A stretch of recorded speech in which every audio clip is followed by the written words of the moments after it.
To be fair, not a question. There's three points I want to make. One is, I guess what we all say, this is very welcome that we got to this point, because we've all been saying, especially those of us who were in opposition for many years, all been saying that what this council really needs is an up-to-date local plan. As it was getting increasingly out of date, it was obvious that we were not protecting people in Sheffield well enough against poor quality development. And the fact that there was also lots of good quality development was fine, but we were hampered by poor quality development, and a good local plan, once it comes in force, will really protect everyone in Sheffield for that. So I think it's something we should all be grateful for. I'm just going to point out that it was years and years when the plan stalled, and it was only from 2021, coincidentally, when the Greens came to the administration the first time, that progress was made. But actually, the serious point there is that I want to give credit to the officers who've worked on it, all the people in the public and with all the interest groups across the board who've contributed to it, and also the councillors who've been involved in the working group from all three parties. And there's been a lot of really good work that goes into that. The result is that there's lots of things in there that I don't personally agree with, but that's to be expected, and this is where we can all show a degree of compromise, that the basics of this are a good local plan. So I'll support recommending that we take this to full council and then recommend there that it's taken forward to submit to the planning inspector. I'm just going to make a couple of points on the two items of contentiousness that we've heard of today.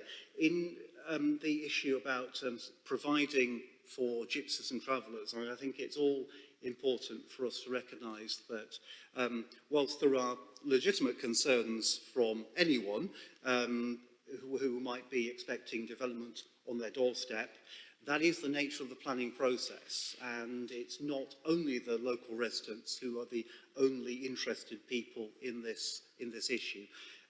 Planning process is always about balancing the needs of different groups of people, so we also have to balance up the needs of people who might occupy that site at any particular point. It's a changing group of people, but also the residents of other parts of the city, and given that we've got very clear advice that if the site weren't here, it would have to be elsewhere. And the advice we're receiving is this is the best location out of all the possible sites where the impact on other residents would be greater. So I think that's a convincing argument in favour of accepting the advice that we've been given professionally on that point. And especially in the context of what we just discussed earlier on about the need to get on with being anti-racist city. And I'm just going to say, of course, gypsies do and have for centuries suffered persecution. And there is a reason that we have a legal requirement to provide safe sites for gypsies and travellers. And the final point is on hot food takeaways. I'm just going to raise it now because it has been raised as a possible objection to the plan, and I'm just going to say that it is really pleasing to see that the draft local plan includes a provision that is really an equalities issue, because actually we know that in terms of health crisis, there are a large number and growing number of people with obesity problems, especially from the age of early years and upwards. And they are not evenly distributed across the city, they are concentrated in certain areas. It's a good use of our powers as a local authority to tackle something proactively, and support the work that's gone into that. In terms of the objection that Councillor Otten kindly shared with us, I was looking at it last night, and I have to say, I am not persuaded, mostly on the grounds that it's just complete nonsense. It makes no sense whatsoever.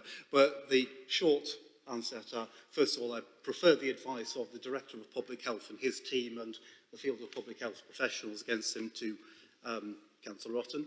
And secondly, on the equalities side, I set out the reasons why this is an equalities issue, but it's not the equality issue that Councillor Otten has suggested, where if you want to make those sort of arguments, you do have to at least quote the Act right if you're going to refer to it, and also give it the correct name of the Act of Parliament you refer to. I said it's nonsense. Happy with those things. I'm happy to support the recommendations as they are set on paper. Okay, thank you, Councillor Johnson.